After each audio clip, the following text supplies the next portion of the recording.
कौन है विष्णु और क्या क्या है विष्णु। पृथ्वी का पूरा समय विष्णु जी के अवतारों के बीच में बटा हुआ है और ये युग जो चल रहा है कलयुग, उसमें अभी एक और आखिरी अवतार आना बचा है। ये सब जानेंगे आप मेरे साथ। आप और मैं फिर से मिल रहे हैं भगवान विष्णु के बारे में बात करने के लिए। आज हम बात करने वाले हैं विष्णु जी की और क्या क्या है विष्णु, कौन है विष्णु, ये सब जानेंगे आप मेरे साथ। आजकल कुछ लोग गॉड का फुल फॉर्म भी बताते हैं। GOD मतलब जनरेटर, ऑपरेटर और डिस्ट्रॉयर। इसमें जो ऑपरेटर है वो है विष्णु। भगवान विष्णु पालनहार भी कहलाते हैं। क्यों? क्योंकि ब्रह्मा का काम है क्रिएट करना, शिव का काम है डिस्ट्रॉय करना, लेकिन विष्णु जो है उनका काम है क्रिएशन से लेकर डिस्ट्रक्शन के बीच का पूरा समय सब कुछ मेंटेन करना, प्रिजर्व करना, चलाना, संचालक हैं। विष्णु जी की एक तस्वीर आपने जरूर देखी होगी। एक बहुत बड़े सागर के बीच में एक 5 मुखी शेषनाग के ऊपर आराम करते हुए और पैर पे बैठी हैं लक्ष्मी। लक्ष्मी कौन है? लक्ष्मी है उनकी समकक्ष, उनकी जीवन साथी, और वो जिस सांप पे, जिस सर्प पे बैठे हैं वो है शेषनाग। आप में से कई लोगों को ऑलरेडी पता होगा कि पूरा जो समय है वो 4 युगों में बटा हुआ है। सतयुग, फिर आता है त्रेता, फिर आता है द्वापर, फिर आता है कलयुग। लेकिन कईयों को ये नहीं मालूम कि इन 4 नामों में त्रेता दूसरे पे क्यों आता है और द्वापर तीसरे पे क्यों आता है। क्योंकि ये चारों नाम और पृथ्वी का पूरा समय विष्णु जी के अवतारों के बीच में बटा हुआ है। सतयुग में विष्णु जी के 4 अवतार आए। दूसरे युग को त्रेता इसलिए कहते हैं क्योंकि उसमें आए 3 अवतार। तीसरे को द्वापर इसलिए कहते हैं क्योंकि उसमें आए 2 अवतार। और ये युग जो चल रहा है कलयुग, उसमें अभी एक और आखिरी अवतार आना बचा है। तो 9 अवतार, 4 + 3 7 और 2 9।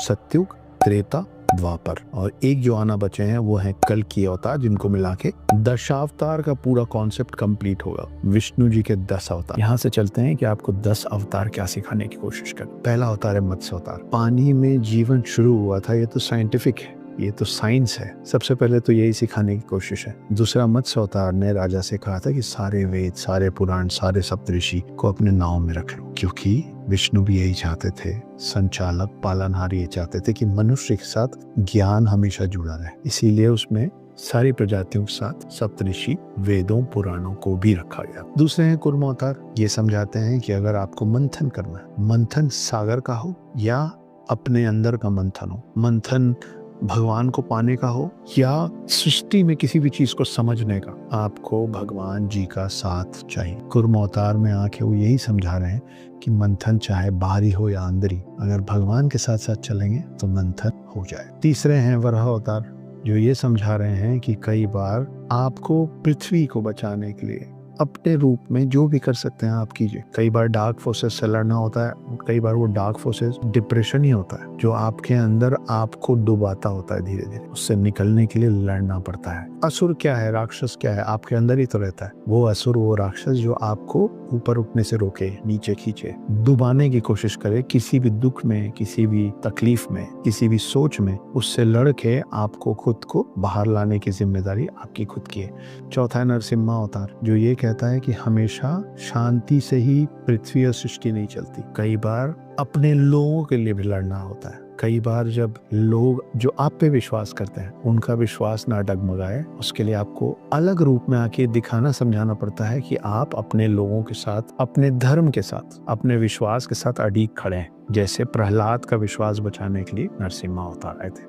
5वें हैं वामन अवतार, जो आपको कूटनीति सिखाते हैं। वो ये कहते हैं कि हमेशा अस्त्रों और शस्त्रों से युद्ध नहीं जीता जाता, कई बार कूटनीति से, यहाँ से, दिमाग से भी जीता जा सकता है। बिना एक भी अस्त्र शस्त्र उठाए राजा बलि को वामन अवतार ने हरा दिया था, उन्हीं के मुंह से बोलवा के हरवा दिया था। अगले हैं परशुराम। परशुराम आपको ये समझाने की कोशिश कर रहे हैं कि इससे फर्क नहीं पड़ता है कि आप क्षत्रिय हैं या आप ऋषि मुनि हैं, आप शांति प्रिय हैं या आप विध्वंसक हैं। समय आने पे आपको अस्त्र और शस्त्र उठाना, चलाना और खुद के लिए लड़ना आना बेहद जरूरी है। हर वो सिविलाइजेशन जो खुद के लिए नहीं लड़ा है वो विलुप्त हो चुका है। अगले हैं राम, मर्यादा पुरुषोत्तम राम, जो आपको सिखाते हैं बहुत सारी चीज। उनके नाम के साथ ही मर्यादा पुरुषोत्तम राम लगा है। वो उत्तम पुरुष जो अपनी मर्यादा में रह के सारे कार्य करता है। मर्यादा क्या है? अपने पिता, अपनी माँ के लिए जो सही हो करना, उनके वचन के लिए अपने आप को भी नुकसान पहुंचाना पड़े या बलिदान देना पड़े, देना। नारी की रक्षा करना, नारी का मान रखना,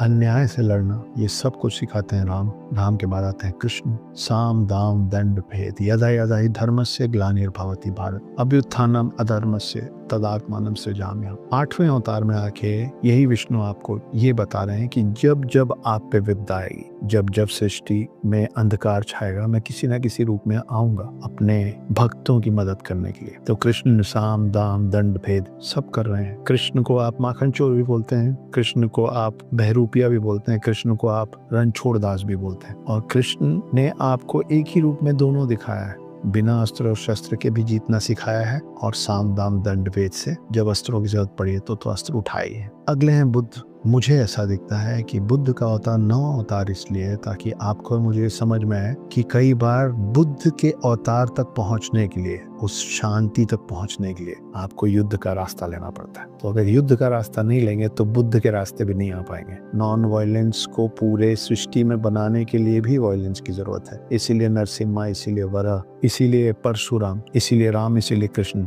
ताकि एक रोज आप और मैं अंदर से इतने शांत हो सकें कि बुद्ध रूप तक पहुंच सकें।